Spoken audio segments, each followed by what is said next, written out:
Hi. Hello. We're in Genesis 34. The first half of the chapter has been devoted to the rape of Dinah. And here's the fallout from that terrible, terrible situation. Starting at verse 13, 34 verse 13. The sons of Jacob answered Shechem and his father Hamor deceitfully because he had defiled their sister Dinah. They said to them, "We cannot do this thing to give our sister to one who is uncircumcised. That would be a disgrace to us. Only on this condition will we agree with you, that you will become as we are, by every male among you being circumcised. Then we will give our daughters to you, and we will take your daughters to ourselves, and we will dwell with you and become one people. But if you will not listen to us and be circumcised, then we will take our daughter and we will be gone."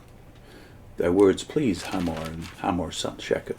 And the young man did not delay to do the thing, because he delighted in Jacob's daughter. Now he was the most honored of all his father's house.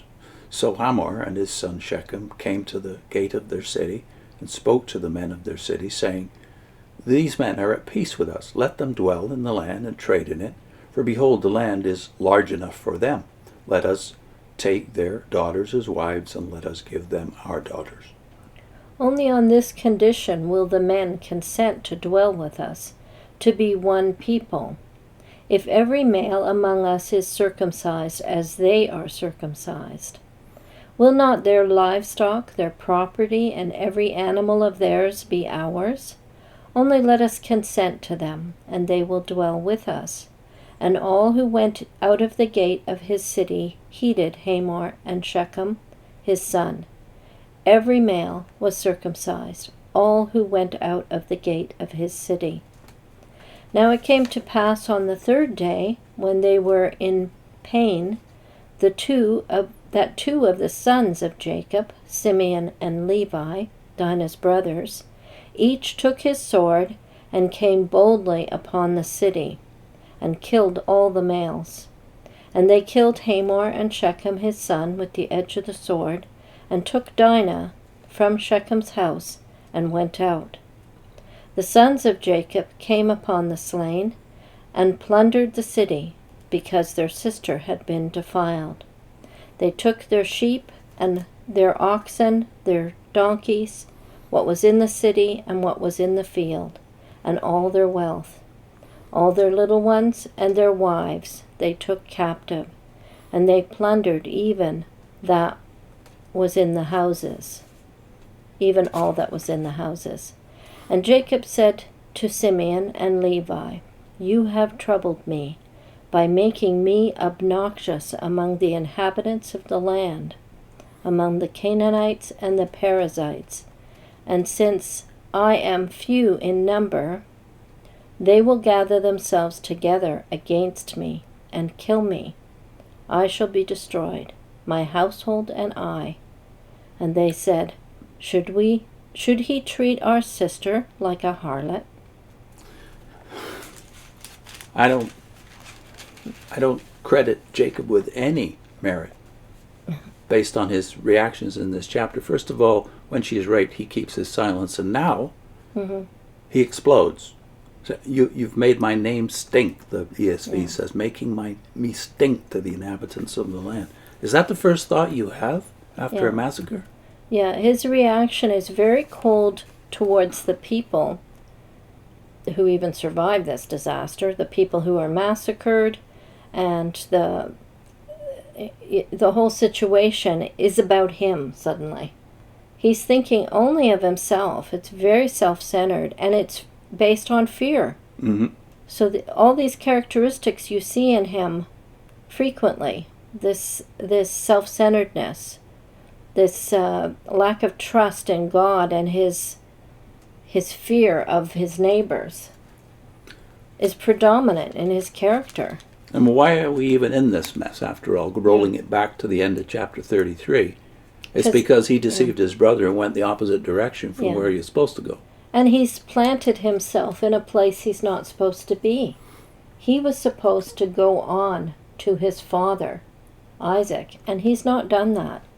He seems to have liked the idea of being in a place where there was lots of wealth available to him, property, and he's thinking, I could do well here in this location. He builds a house, Yeah. which the commentators will dwell on in a minute. But Yeah. what about the character of the sons here, Simeon and Levi? There's no reprimanding of his sons either, really, other than that you've made me offensive.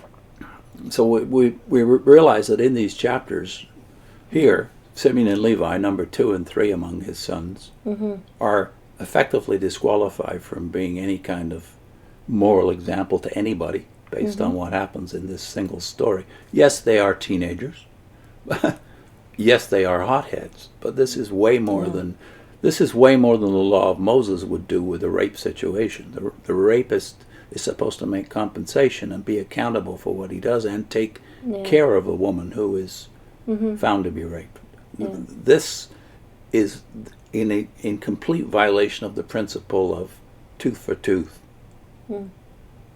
in the law of Moses, which you tend to think of some kind of vendetta.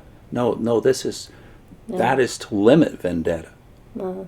Eye for eye and tooth for tooth is to limit vendetta, but there's no limit on their lawlessness here. Yeah. But it also, when you trace what these boys have seen in their father, you can understand why this happens. Yeah. They are doing the same things that they see their father doing. They see him being deceitful with his brother, telling him one thing and doing the opposite. The basis of their father even having the promise, and I don't know if they would know the story of Esau. Probably they would, because Esau comes after him. He'd have to explain why is he afraid of his brother. So he's been deceitful with Esau on the occasion of meeting him again. But prior to that, the whole reason he's had to leave home was because he'd been deceitful. And he and his mother, Rebecca, had tied the name of God to the deceit. And look what the boys do here. That's what I mean. They're very much like their parentage, because they use deceit. They disable these men, so they're cowardly too. They disable them and then they destroy them. And what have they attached to the deceit? What's the way they were able to deceive them is to tie somehow the covenant sign, circumcision. Yeah, which was a special sign between them and God. And now they're using that in order to disable the men so that they can attack them. So at the very least, this is sacrilegious. Yeah. We could even say it's blasphemous that you shouldn't use, like your father, the name of God and the covenant that he has made with your family as a mechanism to manipulate people into for them, what amounts to the wipeout of their village, because all the males are dead except for the very small children, apparently. Yeah. So I can't find a redeeming feature in here, except for the Canaanites, who seem to be doing their best to do something to correct, make reparations for what has happened. Yeah. Here's some of the quotes that are, I think... Well, you were going to do the first one, I think. Wise counsel on what we're to derive from this story. It's the other side. Hang on. That first one, right? Yeah, here it is. This is Griffith Thomas. The first and supreme factor of choice of a new home should be, what will it do for our spiritual life? And apart from any consideration of personal advantage urged as one of the reasons for acquiescence, it is impossible not to see the peaceful and trustful attitude of the Canaanites. The heathen show up well, by contrast with those who were professedly the people of God. Yeah. Okay. Then we've got Campbell Morgan saying, the complaint of Jacob was utterly unworthy of a man of faith. There was no word of jealousy for the honor of God. Yeah. And no word of rebuke at this point for the cruelty of his sons. He came to the consciousness of that later, as his final words concerning them will reveal. At the moment he was simply filled with cowardly fear. How often, alas, children have been harmed incalculably because parents, while believing in God, have yet tarried at some Shechem of worldly advantage, instead of centering all their interests around Bethel and the altar. Well, yeah, this point that he makes at the beginning here about no word of rebuke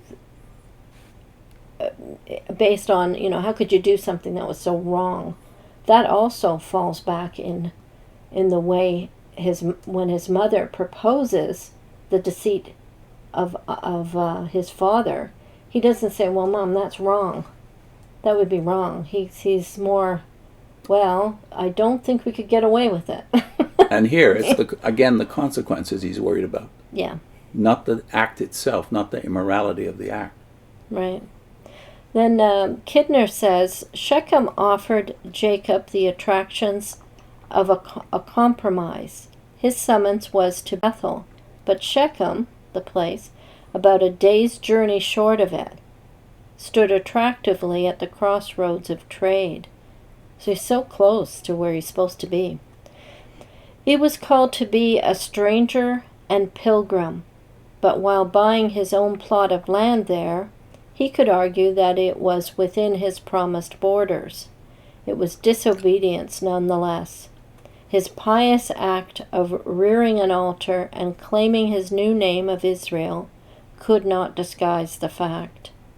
Chapter 34 shows the cost of it, paid in rape, treachery, and massacre, a chain of evil that proceeds logically enough from the unequal partnership with the Canaanite community.